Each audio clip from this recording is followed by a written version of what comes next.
దేవుని నామానికి మహిమ కలుగును గాక. మరి తిరిగి దేవుని యొక్క వాక్యాన్ని మనం ధ్యానం చేయడానికి దేవుడు ఇచ్చిన ధన్యతను బట్టి దేవుని స్తుతిస్తూ ఉన్నాను. చిన్న ప్రార్థన చేసుకుందాం. కృపా సత్య సంపూర్ణ గొప్ప తండ్రి, నీకు వందనాలు. ఈ ప్రాముఖ్యమైన సమయం ముందు నీ వాక్యం మేము ధ్యానం చేస్తూ ఉన్నాం. నీ యొక్క వాక్యం ద్వారా మీరు మాతో మాట్లాడండి. నీ యొక్క ప్రత్యక్షత జ్ఞానం మీరు మాకు అనుగ్రహించండి. నీ వాక్య సంబంధమైన విషయాలు మేము గ్రహించడానికి, నీ వాక్యానుసారంగా మేము జీవించడానికి నీ కృప అనుగ్రహించమని యేసు నామమున ప్రార్థించి అడిగి వేడుకొనుచు ఉన్నాము తండ్రి. ఆమేన్.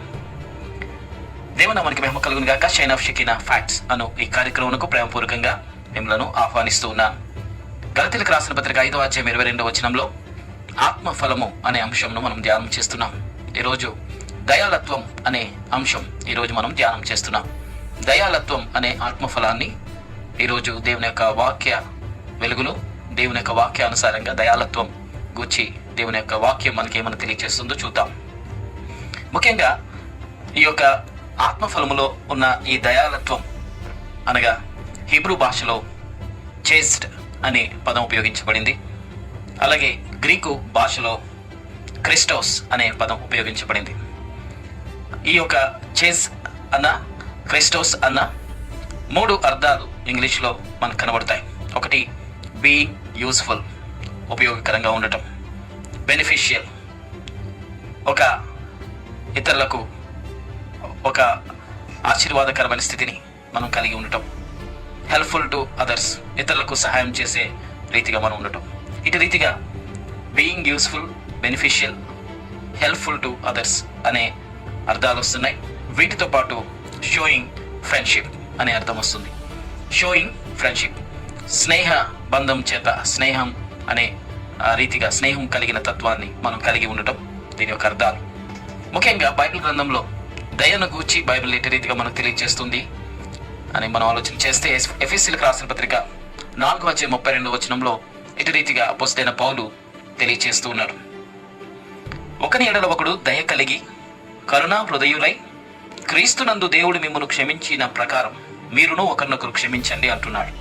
ఇక్కడ మనం గమనిస్తే దయ కలిగిన స్థితి ఎంత ఉన్నతమైనదంటే, యేసుక్రీస్తు మనలను ఎలా క్షమించి ఉన్నాడో అంతగా మనము కూడా అలాంటి ప్రేమ కలిగిన తత్వం మనం కలిగి ఉండాలి ఇతరుల పట్ల.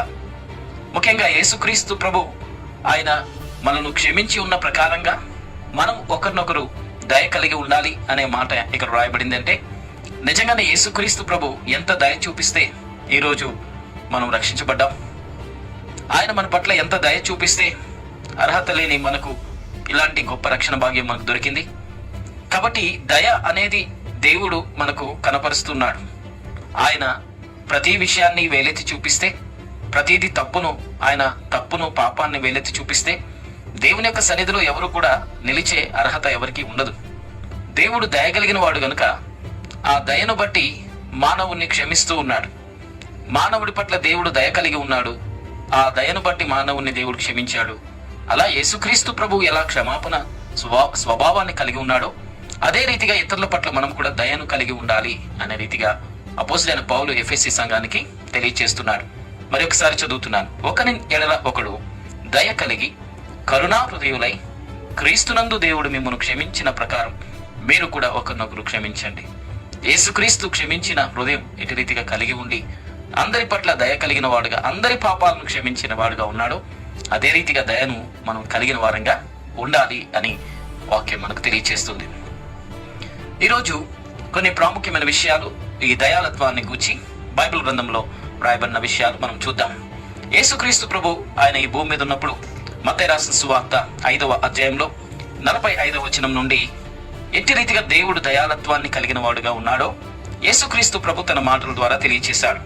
మత్తయి రాసిన సువార్త 5వ అధ్యాయం 45వ వచనం నుండి, ఆయన చెడ్డవారి మీద మంచివారి మీదను తన సూర్యుని ఉదయింపచేసి నీతిమంతుల మీదను అనీతిమంతుల మీదను వర్షమును కురిపిస్తూ ఉన్నాడు. దేవుడు అందరి పట్ల ఎలా దయ చూపిస్తున్నాడు అనేది యేసుక్రీస్తు ప్రభు చాలా స్పష్టంగా చెబుతున్నాడు. ఆయన చెడ్డవారి మీదను అంటున్నాడు. అంటే చెడ్డవారి పట్ల కూడా దేవుడు దయ చూపిస్తున్నాడు. అలాగే మంచివారి మీద, అలాగే నీతిమంతుల మీద అనీతిమంతుల మీద ఇద్దరికీ కూడా వర్షాన్ని ఇస్తున్నాడు. అంటే దేవుడు దయ చూపించే విషయంలో అందరికీ సమానంగా కావలసిన వసతులన్నీ, కావలసిన ఆహారం, కావలసిన ప్రతి సదుపాయాలు, ప్రతిదీ, వెలుగును, వర్షాన్ని సమానంగా దేవుడు ఇస్తున్నాడు. అంటే దేవుడు ఎంత దయగలిగిన వాడో ఈ మాటను బట్టి మనకు అర్థమవుతుంది. అందుకు ఎట్టి రీతిగా దయ యేసుక్రీస్తు ప్రభు కలిగి ఉన్నాడో, మానవుణ్ణి క్షమించే విషయంలో చెడ్డవారిని సైతం ఆయన క్షమించాడు, మంచివారిని సైతం ఆయన క్షమించాడు. దేవుని దృష్టిలో అందరూ పాపులే కనుక అందరినీ ఆయన క్షమించే రీతిగా దయను ఎట్టి రీతిగా యేసు ప్రభు తన జీవితంలో కనపరిచాడు. అలాగే మంచివారికి చెడ్డవారికి కూడా దేవుడు వెలుగును వర్షాన్ని ఎలా ఇస్తున్నాడు. దేవుని యొక్క గుణలక్షణమైన ఆత్మ సంబంధమైన ఈ దయాలత్వం అనేది మనం కూడా కలిగి ఉంటున్నప్పుడు ఇతరుల మధ్య భేదాభిప్రాయాలను మనం కూడా కలిగి ఉండకుండా అందరినీ సమానంగా ప్రేమించే హృదయం మనం కలిగి ఉండాలి అనేది బైబిల్ మనకి తెలియచేస్తుంది. అదే రీతిగా పాత నిబంధనలు మనం గమనిస్తే నెహెమ్యా గ్రంథం 9వ అధ్యాయం 17వ వచనంలో ఇశ్రాయేలీలందరూ ఉపవాసంతో దేవుని సన్నిధిలో ప్రార్థన చేస్తున్న సందర్భంలో రకరకాల అంశాలను వారు దేవుని సన్నిధిలో ప్రార్థిస్తున్న సమయంలో తిరుగుబాటు చేసిన ఇశ్రాయేళ్లను దేవుడు ఎట్టి రీతిగా దయ చూపించి వారి పట్ల కటాక్షం చూపించి ఎంతగా దేవుడు అద్భుతాలు చేస్తున్నప్పటికీ ఇశ్రాయేలు ప్రజలు దేవునికి వ్యతిరేకంగా వారు ఉన్నప్పటికీ దేవుడు దయ చూపించి వారి పట్ల ఎలా మేలుడు చేశాడో అనేది ప్రార్థనలో దేవుని సన్నిధిలో ఈ మాటలు పలుకుతూ ఉన్నారు. ఒకసారి మనం నెహెమ్యా గ్రంథంలోనికి వస్తే 9వ అధ్యాయంలో 17వ వచనంలో రాయబడిన మాట నేను చదువుతున్నాను. 9వ అధ్యాయంలో 17వ వచనంలో 16 నుండి చదివితే కొంత వివరంగా ఉన్నది. మా పితరులను గర్వించి లోబడనులక నీ ఆజ్ఞలకు చెవి యొగ్గక పోయిరి. వారు విధేయులగుటకు మనసు లేని వారై తమ మధ్య నీవు చేసిన అద్భుతములను జ్ఞాపకం చేసుకొనక తమ మనస్సును కఠినపరుచుకుని తాముండి వచ్చిన దాస్యపు దేశమునకు తిరిగి వెళ్ళుటకు ఒక అధికారిని కోరుకుని నీ మీద తిరుగుబాటు చేసిరి. అయితే నీవు క్షమించుటకు సిద్ధమైన దేవుడవు, దయావాత్సల్యతలు కలిగిన వాడవు, దీర్ఘశాంతమును బహుకృపయు కలిగిన వాడవై యుండి వారిని విసర్జింపలేదు అనే మాట ఇక్కడ మాట్లాడుతున్నారు.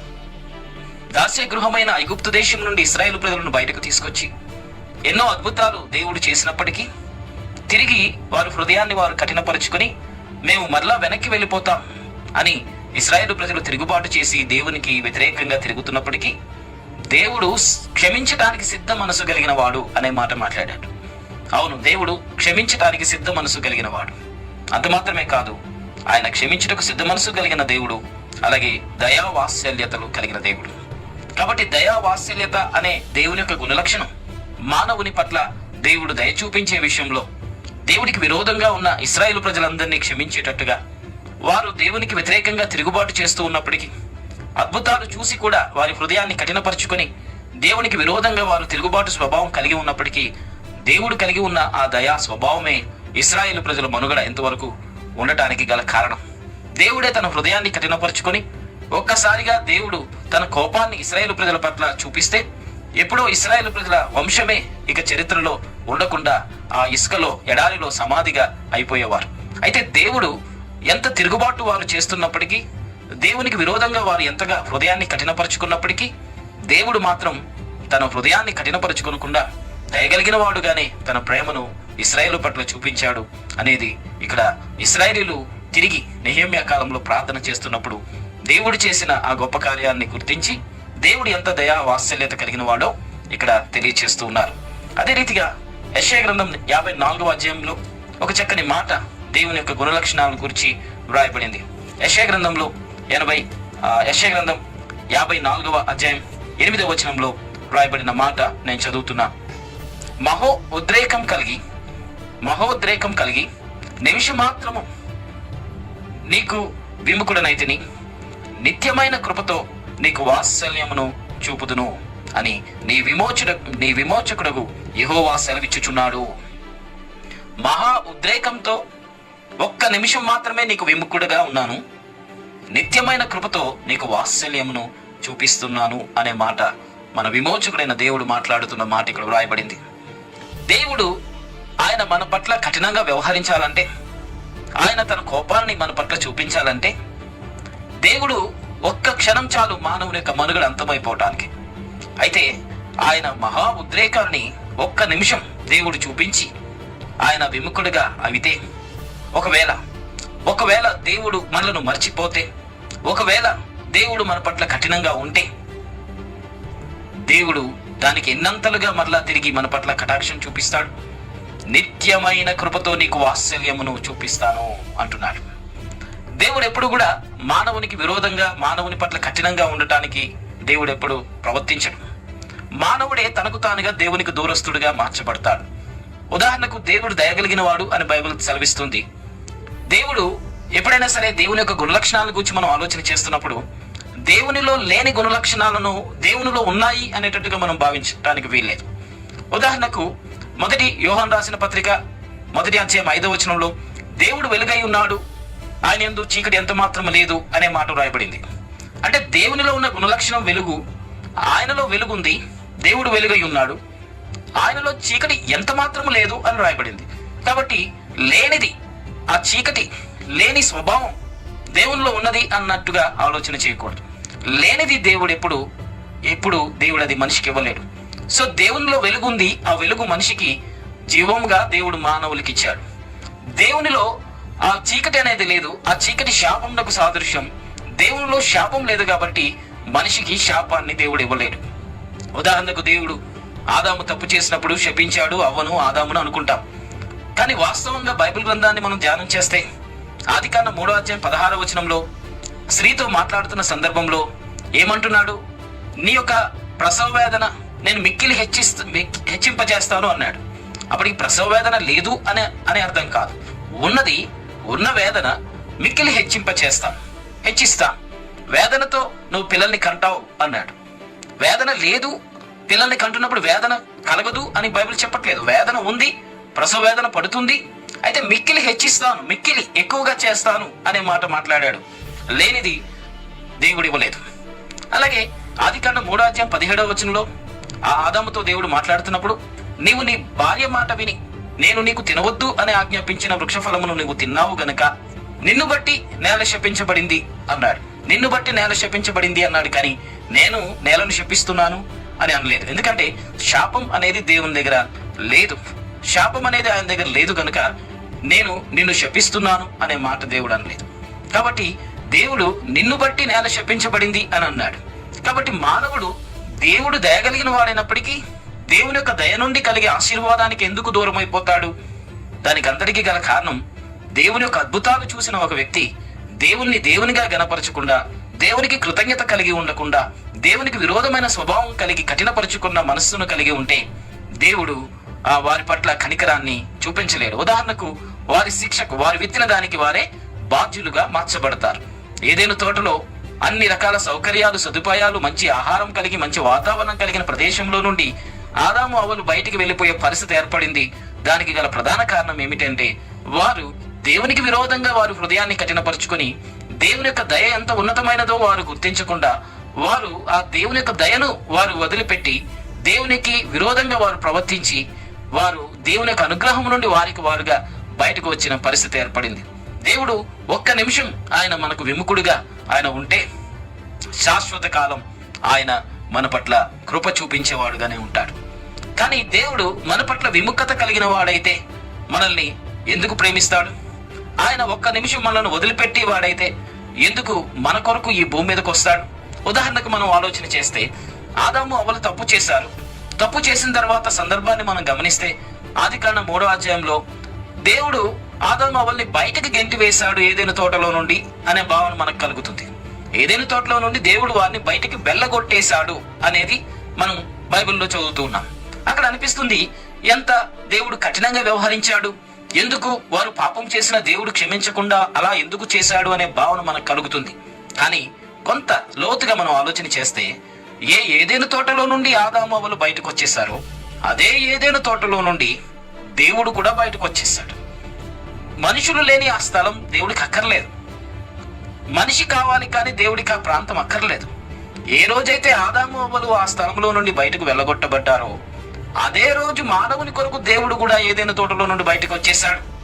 ఆ వచ్చిన దేవుడు తర్వాత కాలంలో ఎవరి ద్వారా ఈ లోకంలోనికి తాను రక్షకునిగా రావాలి అని చెప్పి ఒక్కొక్క తరంలో ఒక్కొక్కరిని దేవుడు ఎన్నిక చేసుకుంటూ చివరిగా అబ్రహామును దేవుడు కనుగొని అబ్రహాము వంశంలో అబ్రహాము సంతానంలో నుండి రక్షకుడిగా ఈ లోకంలోనికి రావటానికి ఇదంతా జరిగింది. ఎందుకు అంటే దేవుడు దయగలిగిన వాడే. ఆయన కఠినంగా వ్యవహరిస్తే, ఒకవేళ తన్ను తాను కఠినపరుచుకుంటే ఇక భూమి మీద ఇక మనుషుల యొక్క మనుగడ అనేది ఉండటం అనేది అసాధ్యం. కాబట్టి దేవుడు తన దయను మానవుడు గుర్తించాలి అని దేవుడు కోరుకుంటున్నాడు. కాబట్టి దేవుడు జీవితకాలం, శాశ్వత కాలం తన కృప మన ఎడల చూపించేవాడు. కాబట్టి యెషయా గ్రంథం 54వ అధ్యాయం 8వ వచనంలో రాయబడింది, నిత్యమైన కృపతో నీకు వాత్సల్యమును నేను చూపిస్తాను అని సైన్యములకు అధిపత్యగు లేక నీ విమోచకుడు యెహోవా సెలవిచ్చుచున్నాడు.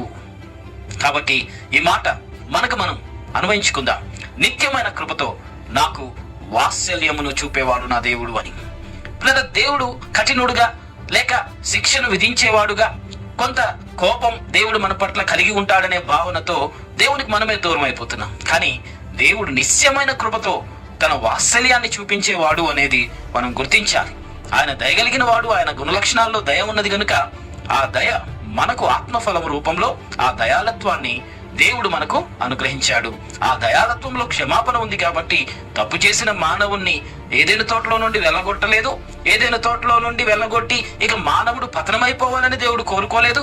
కాబట్టి మానవుని కొరకే దేవుడు మరలా ఈ లోకంలోనికి మనిషిగా వచ్చాడు, ప్రాణం పెట్టాడు, రక్త ప్రోక్షణ చేసి మానవునికి పాపం నుండి విమోచన కలుగజేసి శాశ్వతమైన కృప ఈరోజు మానవునికి అనుగ్రహించాడు. కాబట్టి ఆ దేవుని యొక్క దయాళత్వం ఎంత గొప్పది అంటే అది శాశ్వత కాలము మన పట్ల దేవుడు మనకు అనుగ్రహించేవాడుగా ఉంటూ ఉన్నాడు. తర్వాత తీతుకు రాసిన పత్రికలో 3వ అధ్యాయంలోనికి ఒకసారి మనం వెళ్దాం. తీతుకు రాసిన పత్రిక 3వ అధ్యాయంలో 4-5 వచనాల్లో అపోస్తలుడైన పౌలు తీతుకి ఇటు రీతిగా ఒక పత్రికను వ్రాసాడు. అందులో వ్రాయబడిన మాటను మనం చూద్దాం. 3వ అధ్యాయంలో 4వ వచనం నుండి నేను చదువుతున్నాను. ఇక్కడ చాలా ప్రాముఖ్యమైన విషయాలు రాశాడు. ఏమని రాశాడు? మన రక్షకుడైన దేవుని యొక్క దయయు మానవుల ఎడల ఆయనకున్న ప్రేమయు ప్రత్యక్షమైనప్పుడు. ఇక్కడ మాట్లాడుతున్న 2 మాటలు మనం గమనిస్తే, మన రక్షకుడై ఉన్న దేవుని యొక్క దయయు మానవుని ఎడల ఆయనకున్న ప్రేమయు ప్రత్యక్షమైనప్పుడు ఏం జరిగింది? దేవుని యొక్క దయ, అలాగే ఆయన మానవుని ఎడల తనకున్న ప్రేమను ఈ లోకంలో ప్రత్యక్షపరిచినప్పుడు ఏం జరిగింది? 5వ వచనంలో మనం గమనిస్తే, మనము నీతిని అనుసరించి చేసిన క్రియల మూలంగా కాకుండా తన కనికరము చొప్పున పునర్జన్మ సంబంధమైన స్నానము ద్వారా పరిశుద్ధాత్మ మనకు నూతన స్వభావం కలుగజేయటం ద్వారా మనలను ఆయన రక్షించాడు. సో ఇక్కడ మనం గమనిస్తే 4వ వచనంలో ఆయన యొక్క దయ, ఆయన యొక్క ప్రేమ ఈ లోకంలో ప్రత్యక్షపరచబడింది. అలా ప్రత్యక్షపరచబడిన యేసుక్రీస్తు ప్రభువు ద్వారా ఏం జరిగింది అంటే, నీతి క్రియలను బట్టి రాలేని రక్షణ, మన నీతి క్రియల మూలముగా రాని రక్షణ ఆయన కనికరము ద్వారా, ఆ కనికరం స్థలంలో ఆయన దయ ద్వారా మనకు రక్షణ అనేది వచ్చింది. కాబట్టి రక్షించబడిన ప్రతి వ్యక్తి దేవుని యొక్క దయాళత్వానికి, ఆయన అనుగ్రహానికి పాత్రుడయ్యాడు. ఆయన దయను బట్టి మనం రక్షించబడుతున్నాము అనేది మనం గుర్తించాలి. అందుకే ఇక్కడ చాలా స్పష్టంగా 5వ వచనంలో రాయబడింది, మనము నీతిని అనుసరించి చేసిన క్రియల మూలంగా కాకుండా, అనగా మనం భక్తి క్రియలను బట్టి మనం రక్షించబడకుండా దేవుని యొక్క దయను బట్టి మనం రక్షించబడ్డాము అనేది మనం గుర్తించాలి. చాలా సందర్భాల్లో దేవుని యొక్క దయను బట్టి కలిగిన, దేవుని కనికరం బట్టి కలిగిన రక్షణను మన క్రెడిట్ లో వేసుకునే ప్రయత్నం చేస్తాం. నా భక్తి జీవితం బట్టి అని, లేక నేను దేవుని సన్నిధిలో చాలా నిర్దోషిగా యథార్థంగా నేను ఉన్నందుకు నేను రక్షించబడ్డాను అనే భావన, లేక మా కుటుంబీకులు, మా పూర్వీకులు చాలా సాంప్రదాయపరంగా భక్తిపరులుగా క్రైస్తవ కుటుంబీకులు గనుక నేను రక్షించబడ్డాను, ఇలాంటి భావనలో ఒకవేళ ఉన్నట్లయితే వాక్యానుసారంగా అవి తప్పు. ఎందుకంటే దేవుని యొక్క దయను బట్టి మానవులకు రక్షణ కలిగింది, దేవుని యొక్క దయను బట్టి. కాబట్టి రక్షణ అనేది దేవుడు మనకు అనుగ్రహించిన గొప్ప ఆశీర్వాదం. అది మన నీతి క్రియలను బట్టి రాలేదు అని బైబిల్ మనకు తెలియచేస్తుంది. అది దేవునికి ఉన్న గుణలక్షణాలలో ఉన్న ఆ దయాళత్వమును బట్టి మనము ఈరోజు రక్షించబడ్డాము. మనం ఎంత గొప్ప పాపులైనప్పటికీ, ఎంత విరోధంగా దేవుని ఎడల మనం ప్రవర్తించినప్పటికీ, దేవుడు పాపము చేసిన వాటన్నిటిని బట్టి, మనం చేసిన పాపమును బట్టి ఆయన వేలెత్తి చూపించలేదు. ఆ పాపమునకు శిక్ష మన మీద వేయలేదు. ఆయన మన పాపములన్నిటినీ ఆయన కొట్టివేసి నీతిమంతులుగా ఆయన చేసి రక్షణ అనేది మనకు అనుగ్రహించాడు. కాబట్టి మన జీవితంలో ఎలాంటి శ్రేష్టమైన జీవితాన్ని మనం జీవించాలి అనేది వాక్యానుసారంగా మనం తెలుసుకుందాం. రోమీయులకు రాసిన పత్రిక 12వ అధ్యాయంలో అపోస్తలుడైన పౌలు 12వ అధ్యాయంలో 20వ వచనం 21వ వచనాన్ని నేను చదువుతున్నాను. రక్షించబడిన తర్వాత ఖచ్చితంగా ఇలాంటి స్వభావం మనం కలిగి ఉండాలి. ఏమని వ్రాస్తున్నాడు? రోమీయులకు రాసిన పత్రిక 12:20 వచనంలో, నీ శత్రువు ఆకలి కొని ఉంటే అతనికి భోజనం పెట్టుము, దప్పికొని ఉంటే దాహమిమ్ము. అలాగు చేయటం వలన అతని తల మీద నిప్పులు కుప్పగా పోయుదు. కీడు వలన జయింపక మేలు చేత కీడును జయించుము అంటున్నాడు. రక్షించబడిన తర్వాత మన జీవితంలో శత్రువును శత్రువుగా చూసే భావన అనేది ఇక లేదు. శత్రువును కూడా మిత్రునిగా చూసే భావన మనం కలిగి ఉండాలి. ఎందుకంటే దేవుని దృష్టిలో మనమందరం పాపులమే. దేవుని దృష్టిలో ఎవరు నీతిమంతులుగా ఎవరూ లేరు. ఆయన మనలను పాపులుగా ఎంచలేదు, శత్రువులుగా ఎంచలేదు. ఆయన మనలను క్షమించి మిత్రులుగా భావించాడు. ఆయన రక్తంతో మనలను కడిగి పరిశుద్ధపరిచి తన కుమారులు తన కుమార్తెలుగా స్వీకరించాడు. కాబట్టి ఇంకొకరిని మనం శత్రువులుగా చూడటం అనేది ఎంతవరకు అది సమంజసం? మనం ప్రాణభిక్ష పొందుకున్నాం, కటాక్షం పొందుకున్నాం, రక్షణ పొందుకున్నాం. ఉచితంగా దేవుడు అలాంటి ధన్యత దేవుడు మనకిచ్చాడు. మన క్రియలను బట్టి ఆ రక్షణ మనకు రాలేదు. దేవుని దయ బట్టి మనం ఆ రక్షణ పొందుకున్నాం. దేవుని దయను బట్టి పొందుకున్న రక్షణను బట్టి మనం ఈరోజు ఈ స్థితిలో ఉన్నాం. అలాంటి మనం ఇంకొకరి తప్పును వేలెత్తి చూపించడానికి, ఇంకొక వ్యక్తిని శత్రువుగా భావించడానికి మనం ఎవరం? దేవుడు మనల్ని శత్రువులుగా భావించకుండా క్షమించినప్పుడు ఇంకొక వ్యక్తిని మనం క్షమించకుండా శత్రువుగా భావించడం ఎంతవరకు అది సమంజసం? మన జీవితంలో తప్పనిసరిగా మనం గుర్తించాలి. ఎప్పుడు కూడా శత్రువును ప్రేమించమనే బైబిల్ చెప్తుంది. నీ యొక్క ప్రార్థనను ప్రారంభిస్తున్నావు, నీ ప్రార్థన చేస్తున్న ప్రతి సందర్భంలో కూడా నీ యొక్క శత్రువును నువ్వు ప్రేమించాలనే బైబిల్ చెప్తుంది. మత్తయి రాసిన సువార్త 5వ అధ్యాయం 43-44 వచనాల్లో అదే చెబుతున్నాడు యేసు ప్రభు. మీరు ప్రార్థిస్తున్న ప్రతిసారి మీరు ఒక వ్యక్తిని జ్ఞాపకం చేసుకుంటారు, కళ్ళ ముందు కనబడతారు. మీరు ప్రార్థన చేస్తున్న ప్రతి వ్యక్తి మీకు శత్రువుగా ఉన్న వ్యక్తి మీ కళ్ళల్లో కనబడుతూ ఉంటారు. అప్పుడు ఆ శత్రువును శత్రువుగా భావించొద్దు. మీరు ప్రార్థన చేస్తున్న ప్రతిసారి ఆ శత్రువును క్షమించండి అనే మాట చెప్పారు. కాబట్టి మన ప్రార్థనా జీవితానికి అడ్డు ఏమిటి? ఆత్మ సంబంధమైన జీవితంలో ఎదుగుదల లేకుండా ఉండటానికి గల కారణాలేంటి అని ఆలోచన చేస్తే మన ఆలోచనలో కొందరిని శత్రువులుగా భావిస్తూ ఉన్నాం. వారి పట్ల అసలు దయ చూపించకూడదు అని కఠినమైన మనస్సును మనకు మనం సిద్ధం చేసుకున్నాం. ఈ జన్మలో వాళ్ళకి ఇంకా ఎలాంటి సహాయం చేయకూడదు, ఈ జన్మలో వాళ్ళు ఇంకొకసారి నా దగ్గరకు వచ్చి అడిగితే ఇక ఎలాంటి మేలు వాళ్ళకి చేయకూడదు. ఇలాంటి కొన్ని కఠినమైన నిర్ణయాలతో మన హృదయాన్ని నింపుకున్నాం. బైబిల్ ఏమని చెప్తుంది పిల్లరా? రోమిలకు రాసిన పత్రిక 12:20 వచనంలో, నీ శత్రువు ఆకలి కొని ఉంటే అతన్ని తీసుకొచ్చి భోజనం పెట్టు. అతడు చేసిన కీడును గూర్చి కాదు ఆలోచించేది, నీకు చేసిన అన్యాయాన్ని గూర్చి కాదు నువ్వు ఆలోచన చేసేది. నీకు అతడు శత్రువు అనే భావనే నువ్వు కలిగి ఉండటానికి వీల్లేదు. నీ శత్రువు ఆకలి కొని ఉంటే అతనికి ముందు నువ్వు తీసుకుని వెళ్ళి అన్నం పెట్టు, భోజనం పెట్టు. అతడు దప్పిక కలిగి ఉంటే, నీ శత్రువే కానీ దప్పిక కలిగి ఉంటే ముందు అతని దప్పిక తీర్చు అని బైబిల్ చెప్తుంది. ముఖ్యంగా శత్రువులు లేక మనకు విరోధమైన వారు అన్న స్థితి రక్షించబడిన వ్యక్తులకు ఎవ్వరికి కూడా శత్రువులు అనే వాళ్ళు ఎవరు లేరు, ఉండకూడదు. ఎందుకు అంటే మనము దేవుని దృష్టిలో నీతిమంతులుగా మార్చబడ్డాము. అంటే ఏ గొప్పతనం బట్టి మార్చబడ్డాం? ఎంత భక్తిగా జీవించినందుకు మనం మార్చబడ్డాం. మన భక్తి క్రియలను బట్టి మనం రక్షించబడలేదు. దేవుని దృష్టిలో మనము కూడా చెడ్డవారమే. దేవుని దృష్టిలో మనము కూడా ఆయనకు శత్రువులుగానే, దేవునికి శత్రువులుగానే జీవిస్తూ ఉన్నాం. అయినా దేవుడు మన పట్ల దయ చూపించాడు, మన పట్ల క్షమాపణ చూపించాడు, రక్షణ ఇచ్చాడు. అలాంటప్పుడు ఇతరుల తప్పులను వేలెత్తి చూపించి శత్రువుగా భావించే స్వభావం మనలో ఇంకా బ్రతికుందా? ఇంకా ఇలాంటి వ్యక్తులు మనకు ఎదురవుతే వారి ముఖం కూడా చూడకూడదు అనే రీతిగా నిర్ణయాలు తీసుకున్నామా? ఇలాంటి వ్యక్తులు ఇంకొకసారి సహాయం అడిగితే నా జన్మలో చేయకూడదు అనే రీతిగా ఎప్పుడైనా నిర్ణయాలు తీసుకున్నామా? ఒకవేళ అలాంటి నిర్ణయాలు ఎవరి గురించి అయినా నా జీవితంలో ఇంకెప్పుడు వాళ్ళకు నేను సహాయం చెయ్యను అనే రీతిగా గాని, నా ముఖం వారికి చూపించను అనే రీతిగా గాని, ఏదైనా ఇలాంటి రీతిగా ఏదైనా నిర్ణయాలు తీసుకుంటే గనక దయాళత్వం అనే ఫలం మనలో అది ఫలించటం లేదు అని అర్థం. కాబట్టి మన జీవితంలో శత్రువును ప్రేమించే స్వభావం యేసుక్రీస్తు ప్రభు మనకు నేర్పించాడు. ఇస్కరియోతు యూదా యేసుక్రీస్తు ప్రభును సిలువకు అప్పగిస్తాడన్న సంగతి యేసుక్రీస్తు ప్రభుకు తెలుసు కదా. అయినప్పటికీ యేసుక్రీస్తు ప్రభు తనతో పాటు ఎందుకు కూర్చుండబెట్టాడు? తనకు హాని చేసే వ్యక్తిని, శిలువ మరణానికి అప్పగించే వ్యక్తిని ఎందుకు యేసు ప్రభు తనతో పాటు 3.5 సంవత్సరాలు త్రిప్పుకున్నాడు? ఎప్పుడు కూడా ఇస్కరియోతు యూదాను వేలెత్తి చూపించి ఇస్కరియోతు యూదాను శత్రువుగా యేసు ప్రభు భావించలేదు కదా. యేసుక్రీస్తు ప్రభు జీవితంలో శత్రువును ప్రేమించే స్వభావం ఎలా ఉన్నదో, శత్రువును సైతం ఎలా దగ్గరకు తీసుకున్నాడో, అతని విషయంలో తన ప్రేమను ఎలా చూపించాడో, అదే రీతిగా మన జీవితంలో కూడా శత్రువులను ప్రేమించే స్వభావం మనం కలిగి ఉండాలి. ప్రేమించే స్వభావంలో దయ ఉంది.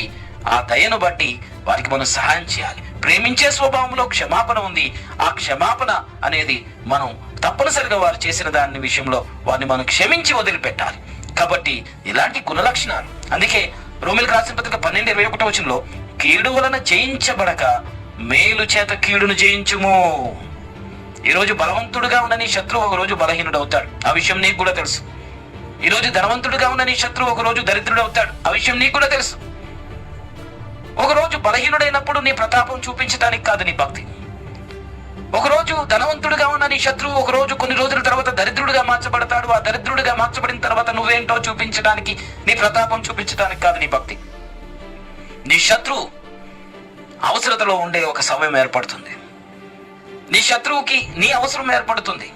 ఇన్ని రోజులు నీవు విలువలో లేవు, నీకు విలువ లేదు, అతడు ఎప్పుడు నీకు విలువిచ్చినట్టుగా మాట్లాడలేదు, అతని దృష్టిలో నీకు అసలు విలువే లేదు. అలాంటి నీ జీవితంలో దేవుడు ఒక కార్యం చేస్తాడు. నీ విలువ గుర్తించే రీతిగా దేవుడు పరిస్థితులు మారుస్తాడు. ఆ శత్రువుకు నీ అవసరత ఎంత విలువైనదో దేవుడు తెలియచేస్తాడు. ఆ సమయంలో నీవేంటో చూపించే రీతిగా ప్రవర్తించకూడదు. దేవుడు ఎంత దయాళత్వం కలిగిన వాడో, ఆయన గుణలక్షణం ఏంటో చూపించే రీతిగా మనం బ్రతకాలి. మన జీవితంలో చాలా సందర్భాల్లో మన శత్రువులు మనకు చేసిన కీడు, హాని, ఇతరులు మనకు కలిగించిన నష్టం బట్టి సమయం వస్తే వాళ్ళని దెబ్బ కొడదాం, సమయం వస్తే వాళ్ళ సంగతి చూద్దాం, సమయం వస్తే అని సమయం కొరకు ఎదురు చూస్తూ ఉంటాం. సమయం దొరికినప్పుడు మనం ఎంత కఠినమైన వాళ్ళమో, ఎంత జాలి పడకుండా మన హృదయం కఠినపరుచుకుంటామో, ఎంత ద్వేషిస్తామో, ఎంత దూషిస్తామో, ఎంత కోపగిస్తామో, ప్రతి లక్షణం మనకు ఉండకూడని లక్షణాలన్నీ శత్రువుల మీద చూపిస్తూ ఉంటాం. నువ్వు ఏ లక్షణాలైతే చూపించడానికి శత్రువుల విషయంలో ఎలా ఉండాలి, అలా ఉండాలనుకుంటున్నావో అవన్నీ కూడా ఈరోజు నీ హృదయంలోంచి నువ్వు తొలగించాలి. నీ హృదయంలోంచి వాటన్నిటిని నువ్వు తొలగించుకోవాలి. ఎందుకంటే నువ్వు రక్షించబడిన తర్వాత ఆత్మ సంబంధమైన గుణలక్షణాలు నీకు వచ్చాయి. నువ్వు రక్షించబడిన తర్వాత ఇక ద్వేషాలు, వ్యతిరేకంగా శత్రుభావాలు అనేవి లేవు. కాబట్టి మన జీవితంలో, మన యొక్క ఆలోచన విధానంలో కూడా ఎవరు కూడా ఆలోచనలో సైతం శత్రువులుగా ఎవరు ఉండటానికి వీల్లేదు. అందరి పట్ల దయను కలిగిన తత్వాన్ని ఈ లోకంలో మనం కలిగి ఉండాలి. అదే రీతిగా సామెతల గ్రంథం 3:3 చక్కని మాట, దయను గూర్చి చక్కని మాట రాయబడింది. సామెతల గ్రంథం 3:3 దయను సత్యమును ఎన్నడూ నిన్ను విడిచిపోనియొద్దు. ఎన్నడూ కూడా దయ అనేది ఒక పక్క, సత్యం అనేది ఒక పక్క, ఈ రెండు కూడా మన లైఫ్ స్టైల్ అవ్వాలి. మన జీవితంలో దయ చూపించే విషయంలో ఒక పక్క సత్యంలో స్థిరంగా నిలిచి ఎప్పుడు కూడా సత్యం కొరకు బ్రతకడం, ఇది మన లైఫ్ స్టైల్ కావాలి. ఎప్పుడైతే ఇలా ఉంటుందో అప్పుడు మన జీవితంలో చాలా అద్భుతాలు జరుగుతాయి. చాలా చక్కని మాట కూడా రాశారు సామెతల గ్రంథం 3:3 దయను సత్యమును ఎన్నడూ నిన్ను విడిచిపోనియొద్దు, వాటిని కంఠభూషణంగా ధరించుకో. నీ హృదయమైన పలక మీద ఆ దయ, సత్యం అనే రెండు విషయాలు కూడా నువ్వు రాసుకో, రికార్డ్ చేసుకోవాలి. నీ హృదయం అనే పలక మీద నేను దయను ఎప్పుడు వదిలిపెట్టను, సత్యం ఎప్పుడు నేను వదిలిపెట్టను అని చెప్పి ఈ రెండు ప్రమాణాలు ఇవి నీ హృదయంలో నువ్వు రాసుకోవాలి. దేవుడు నీకు ఇచ్చిన ఈ ఆధిక్యత, ఇతరుల పట్ల దయ చూపించే ఈ స్వభావం, అందరూ శత్రువులను ప్రేమించలేరు పిల్లరా, అందరూ శత్రువులను ప్రేమించలేరు. కానీ రక్షించబడిన నువ్వు ఆ పని చేయగలవు.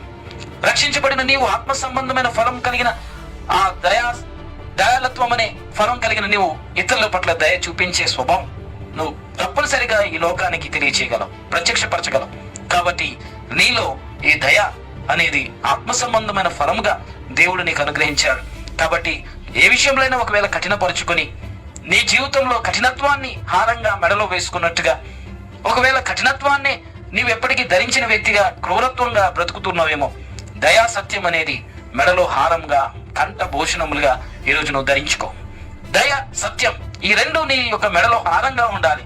ఎప్పుడు కూడా వాటిని పోగొట్టుకోవద్దు. ఇది మన యొక్క లైఫ్ స్టైల్ గా ఉండాలి అని బైబిల్ మనకి తెలియజేస్తుంది. ఇక ఆఖరిగా ఒక ప్రాముఖ్యమైన వచనాన్ని నేను చూపించి నేను ముగిస్తాను. ముఖ్యంగా ఆ ప్రాముఖ్యమైన వచనం అన్నాను అంటే ఒక వచనం అని కాదు, కొన్ని మాటలు నేను తెలియచేసి నేను ముగిస్తాను. ముఖ్యంగా యాకోబు తను రాసిన ఆ పత్రికలో కొన్ని ప్రాముఖ్యమైన విషయాలు రాశాడు. క్రియారూపకంగా ఎలా మన లైఫ్ స్టైల్ ఉండాలి అనేది, అది నేను మీకు తెలియచేసి ముగిస్తాను. యాకోబు రాసిన పత్రిక 2వ అధ్యాయంలో 15వ వచనంలో ఇటు రీతిగా అంటున్నాడు, సహోదరుడైనను సహోదరి అయినను దిగంబరులై ఆనాటికి భోజనం లేక ఉన్నప్పుడు మీలో ఎవడైనను శరీరమునకు కావలసిన వాటిని ఇయ్యక సమాధానముగా వెళ్ళండి, చలికాసుకొనండి, తృప్తి పొందండి అని చెబితే ఏ ప్రయోజనం అంటున్నాడు. ఇక్కడ మనం గుర్తించాలి పిల్లరా, ఎవరైనా సరే మనకు తెలిసిన వారు కావచ్చు, క్షమించాలి, మనకు తెలిసిన వారు కావచ్చు, మనకు తెలియని వారు కావచ్చు, ఎవరైనా సరే, సహోదరుడైనా సహోదరి అయినా వస్త్రం లేని దీనస్థితిలో వారు కనబడితే, దిగంబరులుగా ఉంటే, ఆకలితో భోజనం లేకుండా వారు మనకు కనబడితే, వారితో మనం చెప్పాల్సింది సూక్తులు కాదు, నీతి బోధలు కాదు. ఏం చేయాలి? వారి అవసరత తీర్చాలి. వారి యొక్క అవసరత తీర్చాలి. అవసరతలో ఉన్న వ్యక్తికి అవసరత తీర్చకుండా వాళ్ళను కూర్చోబెట్టి నీతి సూక్తులు చెబుతాను, వాక్యాన్ని ప్రకటిస్తాను, సువార్త చెప్తాను అంటే కూడా కుదరదు. అవసరతలో ఉన్న వ్యక్తికి ముందు అవసరత తీర్చబడాలి. దప్పిక కలిగిన వ్యక్తికి దప్పిక తీర్చబడిన తర్వాత నీతో మాట్లాడతాడు. దప్పిక కలిగి ఉంటే నీ మాట ఏది వినడు. ఆకలిగా ఉన్న వ్యక్తి ఆకలి తీర్చబడిన తర్వాత నీ మాట వింటాడు. ఆకలితో ఉన్నప్పుడు నీ మాట వినడు. వస్త్రహీనుడిగా ఉన్నప్పుడు నీది ముందు నిలబడటానికి సిగ్గుపడుతూనే ఉంటాడు. నువ్వు చెప్పేది వినడు. చెప్పవలసింది నువ్వు ఏదన్నా ఉందా? నువ్వు చెప్పడానికి ఏదైనా సిద్ధపడ్డావా? నువ్వు చెప్పడానికి ముందు నువ్వు ఏదన్నా అవతల వ్యక్తికి సహాయం చేయాల్సింది ఉందేమో ఆలోచించు. చాలా సందర్భాల్లో అవతల వ్యక్తులకు ఏదో చెప్పడానికి ప్రయత్నం చేస్తాం, అవతల వ్యక్తులు ఏదో సరి చేయడానికి ప్రయత్నం చేస్తాం, అవతల వ్యక్తుల తప్పులు వెతకడానికే ప్రయత్నం చేస్తాం. మన యుద్ధ నుండి ఏదైనా అవతల వ్యక్తికి ఇవ్వాల్సింది ఉందా అనేది ఆలోచించు. ఎప్పుడు కూడా మనం సరిగ్గా ఉన్నాం దేవునిలో అనే భావన ఎంతగా ఉంటుందంటే, మనం దేవుల్లో సరిగ్గా ఉన్నాం కాబట్టి ఇటు రీతిగా ఆశీర్వాదకరంగా ఉన్నాం, అవతల వ్యక్తులు దేవుల్లో సరిగ్గా లేరు కాబట్టి అలాంటి శాపగ్రస్తమైన స్థితిలో ఉన్నారనే భావనతో మన ఆలోచన విధానం ఉంటుంది. కాబట్టి అవతల వ్యక్తులు కష్టాల్లో ఉన్నప్పుడు ఏ తప్పు చేశాడో ఏంటో, అవతల వ్యక్తి రోగగ్రస్తులుగా ఉన్నప్పుడు ఏ పాపం చేశారో ఏంటో, అవతల వ్యక్తులు అవసరతలో ఉన్నప్పుడు ఏ పాపం చేశారు, ఎంత వారు దేవుడికి విరుద్ధంగా ఉన్నారు ఏంటో, అలాంటి చిక్కుల్లో ఉన్నారు అనుకుంటాం. తన దాకా వచ్చేదాకా ఎవరికి ఏ సమస్య తెలియదు. నీ దాకా వచ్చేదాకా కూడా కష్టం విలువ ఎంత గొప్పదో నీకు కూడా తెలియదు. ఇతరుల కష్టాలు బలహీనతలు లోకుగా చూడటం, అవతల బలహీనతలను బట్టి బాధపడుతున్న వ్యక్తులను హేళన చేయటం, ఇతరులు కష్టాల్లో ఉన్నప్పుడు వాళ్ళకు తగిన శాస్తి జరిగిందనే భావనతో ఉండటం, ఇది దయాళత్వానికి భిన్నంగా వ్యతిరేకమైన స్వభావం. ఇది మనం మంచిగా ఉన్నాం దేవునిలో కాబట్టి అన్ని దేవుడు మంచిగా చేస్తున్నాడు, వారు దేవుడికి విరుద్ధంగా బ్రతుకుతున్నారు కాబట్టి దేవుడు వారికి అలా చేస్తున్నాడు అని ఎప్పుడు నువ్వు తీర్పు తీర్చొద్దు. నువ్వు ఎప్పుడు వారికి అలా నష్టం జరిగినందుకు ఎప్పుడు సంతోషంగా హేళన చేసే రీతిగా నీవు వాళ్ళ కష్టాన్ని చూసి సంతోషంగా ఉండే ప్రవర్తన ఎప్పుడు ఉండొద్దు. ఎప్పుడైనా సరే నీ జీవితంలో శత్రువులను సైతం ప్రేమించే స్వభావం నీకు ఉండాలి. అది బైబిల్ తెలియచేస్తుంది. అవతల వ్యక్తులు అవసరతలో ఉన్నప్పుడు అవతల వ్యక్తుల అవసరత ముందు నువ్వు తీర్చి. చాలా సందర్భాల్లో మన ముందుకు వచ్చి కొందరు అడుక్కుంటున్న వ్యక్తులు కనబడుతున్నప్పుడు వీరికి వెనకాల చాలా ఆస్తి ఉండొచ్చు, లేక వీరికి వెనకాల ఏదో ఉంటుంది, కానీ పైకి వచ్చి వారు వృత్తిరీత్యా అడుక్కుంటున్నారు అనే భావన మనకి అనిపిస్తుంది. కొంతమందికి మనం సహాయం చేయం సాధారణంగానే. కానీ బైబిల్ ప్రకారంగా ఒక విషయాన్ని మనం ఖచ్చితంగా గుర్తించాలి. అది వాక్య సంబంధంగా నేను చెప్పడానికి ప్రయత్నం చేస్తున్నా. సామెతల గ్రంథం 3వ అధ్యాయంలోనే ఒక చక్కటి మాట బైబిల్ గ్రంథంలో రాయబడి ఉంది. అది నేను మీకు తెలియచేస్తాను.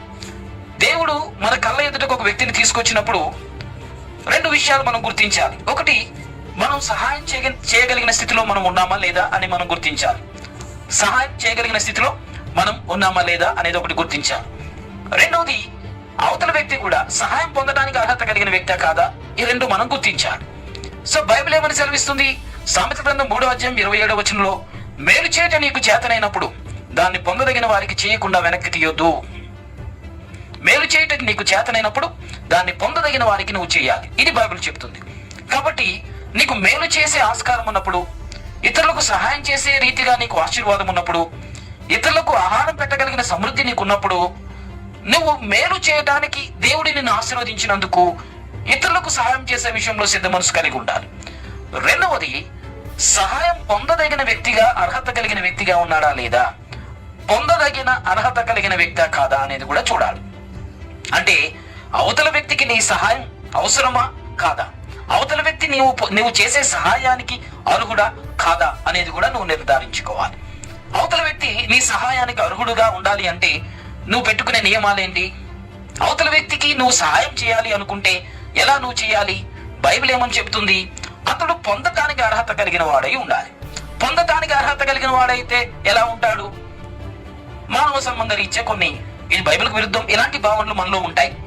అవేంటి అంటే, మనం ఇతనికి మేలు చేస్తే తర్వాత ఇతను మనకి ఏం చేస్తాడు, ఇతనికి ఇప్పుడు కొంత అవసరం ఉంది, అది మనం తీరిస్తే కొన్ని రోజుల తర్వాత అతడు మనకి వడ్డీతో సహాయం మనకి సహాయం చేస్తాడా, అతని అవసరతలో మనం ఇప్పుడు సహాయం చేస్తే తర్వాత ఏదైనా మనకు సహాయం చేస్తాడనే లెక్కలు వేసుకుని మనవాడే అనేవాడా కాదా, మనకు తెలిసిన వాళ్ళ కాదా, మన రక్త సంబంధికులా కాదా, ఇలాంటి పనికిమాలిన లెక్కలు వేసుకుని అవతల వ్యక్తులకు సహాయం చేస్తున్నాం. ఇది కూడా సహాయం అనుకుంటున్నాం. కాదు పిల్లరా, దీనివల్ల ఏం జరుగుతుందో తెలుసా? వారు మేలు పొందడానికి అర్హులు కాదు. ఎందుకంటే నీ లెక్కల్లోనే ఉంది అదంతా. అవతల వ్యక్తికి నీవు సహాయం చేస్తే మరలా నీకు తిరిగి ఉపకారం ఎలా జరుగుతుంది, మేలుగా ఎలా మార్చబడుతుంది, అవతల వ్యక్తి నీకు ఎప్పుడు సహాయపడతాడని నీవు స్వార్థంగా చేస్తున్నావు కదా.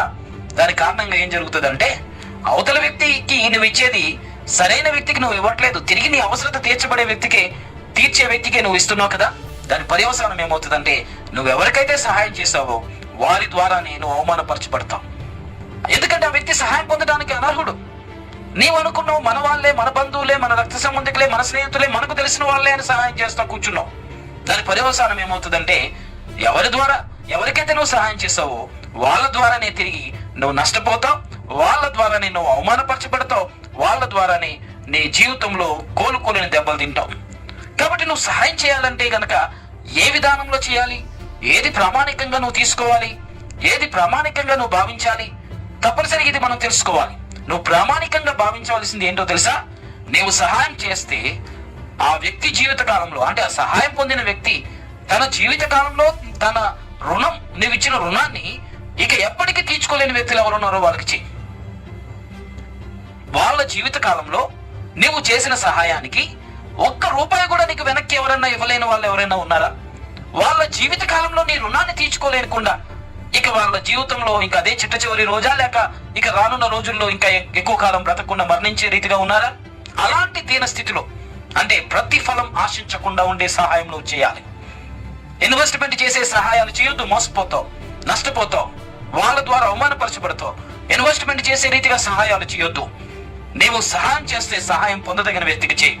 ఆ పొందదగిన వ్యక్తులు ఎవరై ఉంటారు వాళ్ళను కూర్చి నేను ముగిస్తాను. ఎందుకంటే ఈరోజు దయాళత్వం అనే అంశం కనుక, దయాళత్వం కలిగిన మనం ఎలా జీవితాన్ని నడిపించాలో, ఎలా ఎవరికి సహాయం చేయాలో బైబిల్ ఏమని సెలవిస్తుందో అది మనం తెలుసుకోవాలి. ఈ తరగతి ఆఖరిలో ఈ విషయాలను తెలియచేస్తున్నాం. జాగ్రత్తగా వినండి. యాకోబు రాసిన పత్రిక 1వ అధ్యాయంలో 27వ వచనంలో అసలు నిజమైన భక్తి బైబిల్ ఏమని చెప్తుందో చూద్దాం.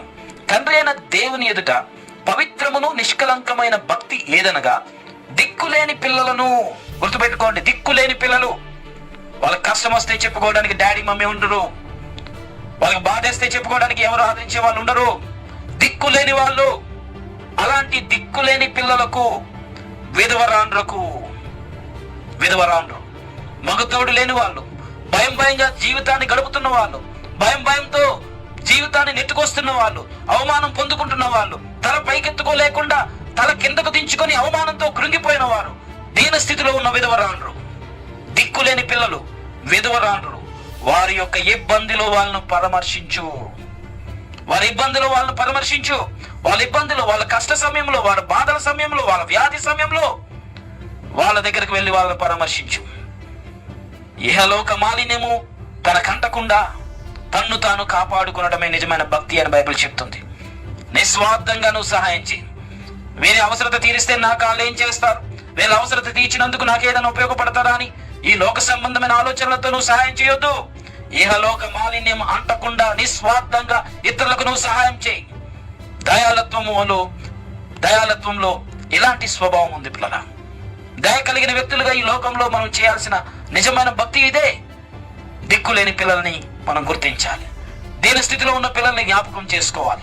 సరైన బట్టలు లేక దేవుని సన్నిధిలోనికి వచ్చి సిగ్గుపడుతున్న బిడ్డలు ఎవరైనా ఉన్నారా? సరైన బట్టలు లేక వారు ఈ లోకంలో బ్రతకడానికే సిగ్గుపడుతున్న జీవితాన్ని జీవిస్తున్న వ్యక్తులు ఎవరైనా ఉన్నారా? పండుగ సమయాలు వచ్చినప్పుడు దేవుని సన్నిధిలో అందరితో పాటు ఆరాధించడానికి, దేవుని సన్నిధికి రావడానికి బట్టలు లేక సంఘాలు, చర్చెస్ మానేసిన వారు, క్రిస్మస్ రోజు, న్యూ ఇయర్ రోజు కొత్త బట్టలు లేవని మానేసే వాళ్ళు ఎవరైనా ఉన్నారా? మన జీవితంలో మన పిల్లలతో పాటు వాళ్ళకు కూడా కొన్ని బట్టలు కొని, వాళ్ళు కూడా మనతో పాటు దేవుని ఆరాధించే రీతిగా చిన్న లోపం వాళ్ళ జీవితంలో, ఆ చిన్న లోపం పేదరికం కావచ్చు, బలహీనత కావచ్చు, దారిద్రత కావచ్చు, తల్లిదండ్రులు ఎవరు లేని దీనస్థితి కావచ్చు, ఏదో చిన్న లోపం ఉంటుంది. అదే పరిస్థితి రేపు మన పిల్లలకు వస్తే, ఆ పరిస్థితిలో మన పిల్లలు ఉంటే ఒకసారి మనల్ని మనం ఆలోచన చేసుకోవాలి. ఒక వ్యక్తి అలాంటి దీనస్థితిలో ఉన్నాడు ఎందుకో అనే కారణాలు లెక్కలు వేయటం కంటే, అలాంటి వ్యక్తులుగా మన బిడ్డలుంటే, మనముంటే, అలాంటి స్థానంలో మనముంటే మన పరిస్థితి ఏంటని ఎప్పుడన్నా మనం గుర్తు చేసుకోవాలి. దేవుడిచ్చిన దాన్ని బట్టి దేవునికి కృతజ్ఞత కలిగి ఉండటం ఇప్పుడు మర్చిపోవద్దు. 2 అంగీలు ఉంటే ఒక అంగీ ఇతరులకి ఇమ్మని చెప్పాడు. ఒక అంగీ ఎక్స్ట్రా ఎందుకు ఇచ్చాడు? ఇంకొకరికి ఇవ్వటానికి, నువ్వు దాచుకోవడానికి కాదు. నీ దగ్గర ఉన్న వాటన్నిటిని ఇతరులకు పంచిపెట్టినందుకు, ఈ లోకంలో ఇతరులకు నువ్వు సహాయం చేసినందుకు దేవుడు ఎప్పుడు నిన్ను వదిలిపెట్టడు. పిడికిలు బిగించి ఎవరు ఆశీర్వదించబడలేదు. పిడికిళ్ళు గుప్పెళ్ళు విప్పి సహాయం చేసిన వాళ్ళు ఎవరు భిక్షం ఎత్తలేదు చరిత్రలో. ఈరోజు నీ జీవితంలో నీకున్న వాటిలో ఇది నీకు ఎక్సెస్ అయిపోయినాయి. నీ బట్టలు ఎక్సెస్ అయిపోయినాయి, వెంటనే ప్యాక్ చేయి. వస్త్రం లేని వాళ్ళకి ఇచ్చేసాయి. ఎక్సెస్ అయిపోయిన భోజనం, పార్టీ జరిగింది, ఎక్సెస్ అయిపోయిన భోజనం పట్టుకెళ్ళి ఆకలితో పడుకున్న ఆకలి కడుపుతో ఉన్న వాళ్ళకి పట్టుకెళ్ళి ఇచ్చేసాయి. ఎక్సెస్ ఏదైనా అయిపోయిందా? ఇంట్లో ఉన్న వస్తువులు ఎక్సెస్ అయిపోయినాయా? స్టోర్ రూమ్ లో పెట్టొద్దు. వంట పాత్రలు, తినే ప్లేట్, స్పూన్ తో సహా నీకు ఎక్సెస్ అయిపోయినాయా? పట్టుకెళ్ళి ఇచ్చే. దేవుడి యొక్క దయాళత్వం అంటే క్రియారూపకంగా చేసి చూపించాల్సిందే. మనకున్నదంతా దాచుకొని భక్తిగా దేవునిలో ఉన్నామని చెప్పడం కాదు నిజమైన భక్తి. మన జీవితాన్ని పణంగా పెట్టి దేవుని యొక్క గుణలక్షణాలను ప్రపంచానికి తెలియచేయటమే నిజమైన భక్తి. వారి బాధలో పరామర్శించే వారు ఎవరున్నారు అని ఎదురు చూసే వ్యక్తులు చాలా మంది ఉన్నారు. ఒకసారి నా బాధ చెబితే వింటే నా భారం పోతుందని ఎదురు చూసే వాళ్ళు చాలా మంది ఉన్నారు. నువ్వేదో డబ్బు సహాయం చేస్తావో లేక ఇతరదేదో సహాయం చేస్తావు అని కాదు. నా బాధ వింటే నాకు నా భారం పోతుందని ఎదురు చూస్తున్న వాళ్ళు చాలా మంది ఉన్నారు. వాళ్ళ బాధ విను, అట్లీస్ట్ వాళ్ళతో కొంత సమయం గడుపు. వాళ్ళ బాధ విను, వాళ్ళ లోపల ఉన్న భారం అంతా తీసిన వ్యక్తి అయిపోతావు. దేవుడు నిన్ను వాడుకుంటాడు. ఏదో ఆర్థికంగా నీకున్నదంతా పట్టుకెళ్ళి ఇమ్మని కాదు. నీకు కలిగినది ఏది ఉందో ఎక్సెస్ అయిపోయింది. లేదా నేను సహాయం చేయమన్నానంటే 2 అంగీలు ఉంటే 2 అంగీలు ఇమ్మని యేసుప్రభు కూడా చెప్పలేదు. 2 అంగీలు ఉంటే 2 అంగీలు ఇమ్మని నేను చెప్పట్లేదు. 2 అంగీలు ఉంటే 1 అంగీ. నువ్వు ముందు నిన్ను ప్రేమించుకో. నువ్వు ప్రేమించుకొని నిన్ను వల్ల ఇతరులు ప్రేమించు. అది బైబిల్ చెప్తుంది. కాబట్టి నీకు ఎక్సెస్ అయిపోయింది ఏదన్నా ఉంటే, అది వస్తువే గాని, వస్త్రమే గాని, ఆహారమే గాని, అది ఏదైనా సరే, నీకు ఎక్సెస్ అయిపోయింది ఏదన్నా ఉంటే అది లేని వాళ్ళకు, ముఖ్యంగా చెప్పాను కిందాక, అర్హత కలిగిన వాళ్ళు ఎవరు? దిక్కు లేని వాళ్ళు. కష్టం వస్తే చెప్పుకోవడానికి వెనక ముందు ఎవరు లేని వాళ్ళు, దిక్కులేని పిల్లలు, విధవరాండ్రు, సమాజంలో అనగద్రొక్కబడుతున్న వ్యక్తులు, అందరి ముందు హేళన చేయబడుతున్న వ్యక్తులు, మగతోడు లేని వ్యక్తులు, దీన స్థితిలో ఉన్న వ్యక్తుల్ని నువ్వు జ్ఞాపకం చేసుకో. తప్పనిసరిగా దయాళత్వం క్రియారూపకంగా నీ జీవితంలో ఈ రోజు నుండి కనబడాలి. నీకు శత్రువులు అంటే ఎవరు లేరు. నీ ఆలోచనలో కూడా శత్రువులు ఎవరిని పెట్టుకోవద్దు. అది నిజమైన భక్తి కాదు. నీ శత్రువులకు భోజనం పెట్టేది నిజమైన భక్తి. నీ శత్రువులకు దప్పిక తీర్చేది నిజమైన భక్తి. కీడు వలన జయించకుండా మేలు చేత జయించడం అనేది నిజమైన భక్తి. మన చుట్టూ ఉన్న వాళ్ళందరికీ మేలు చేయటం, దేవుని యొక్క గుణలక్షణమైన ఈ యొక్క దయాళత్వాన్ని మనం ఈ లోకంలో ప్రతిబింబింపచేసి ఆ ఫలాన్ని, ఆ దయాళత్వాన్ని ఇతరులకు చూపించి మన దేవుడు దయ కలిగిన దేవుడని ఈ క్రియారూపకంగా చూపించే భక్తి దేవుడు కోరుకునే భక్తి. కాబట్టి మన జీవితంలో పిల్లరా, ఏది అవసరతలో ఎవరున్నారు? పైకి చెప్పలేని వాళ్ళు చాలా మంది ఉన్నారు. కొంతమంది అడగగలుగుతారు, కొంతమంది అడగలేని వాళ్ళు చాలా మంది ఉంటారు. కాబట్టి అడిగేదాకా నువ్వు చూడొద్దు. అడగలేరన్న సంగతి నీకు తెలుసు. వాళ్ళు అడగలేరన్న సంగతి నీకు తెలుసు. నోరు తెరిచి వాళ్ళు అడగాలి అప్పుడు ఇస్తాను అనుకోవద్దు. అడగలేరన్న సంగతి నీకు కూడా తెలుసు. పైకి చెప్పుకోలేని సమస్యలతో చాలా మంది బాధపడుతున్నారు. కాబట్టి నీవే ఆత్మ సంబంధమైన తల్లిదండ్రులుగా మీరు మార్చబడాలి. ఆత్మ సంబంధమైన దేవుని పిల్లలుగా మీరు మార్చబడాలి. ఇతరుల కష్టాలను చూడాలి, వాళ్లకు మనం చేయగలిగిన సహాయం వాళ్ళకు చేయాలి. దేవుని యొక్క దయాళత్వాన్ని ఇతరుల పట్ల మనం చూపించాలి. కాబట్టి ఇలాంటి కృప దేవుడు మీకు అనుగ్రహించిన గాక. చిన్న ప్రార్థన. కృపా సత్య సంపూర్ణ గొప్ప తండ్రి, నీకు వందనాలు. ఈ దయాళత్వం అనే ఈ ఆత్మఫలం ఈ వాక్యం విన్న ప్రతి ఒక్కరిలో మీరు ఫలింపచేయండి. ఆత్మ సంబంధంగా అనేకలకు ఆశీర్వాదకరమైన స్థితిని ఈ వాక్యం విన్న ప్రతి ఒక్కరికి మీరు అనుగ్రహించండి. సోషల్ మీడియా ద్వారా ఈ వాక్యాన్ని వీక్షిస్తున్న వారందరూ కూడా ఈ దినం మొదలుకొని శత్రుత్వం అనేదే వారి ఆలోచనలో కూడా ఉండకుండా అందరి పట్ల దయ కలిగిన జీవితం, ఆత్మ సంబంధమైన దయాళత్వాన్ని ఫలించే జీవితం మీరు అనుగ్రహించమని యేసు నామమున ప్రార్థించి అడిగి వేడుకొని ఉన్నాము తండ్రి. ఆమేన్. తండ్రి దేవుని ప్రేమ, మన ప్రభువును రక్షకుడు యేసు క్రీస్తు వారి యొక్క కృప, పరిశుద్ధాత్మ అన్యోన్య సహవాసం ఇక్కడ కూడి ఉన్న మనకు సర్వలోకంలో ఉన్న పరిశుద్ధులకు ఇప్పుడు ఎల్లప్పుడు సదాకాలం దేవుని యొక్క కృప తోడేండి సంరక్షించి నడిపించును గాక. ఆమేన్. అందరికీ వందనాలు. God bless you all. దేవుడు మిమ్మల్ని దీవించును గాక.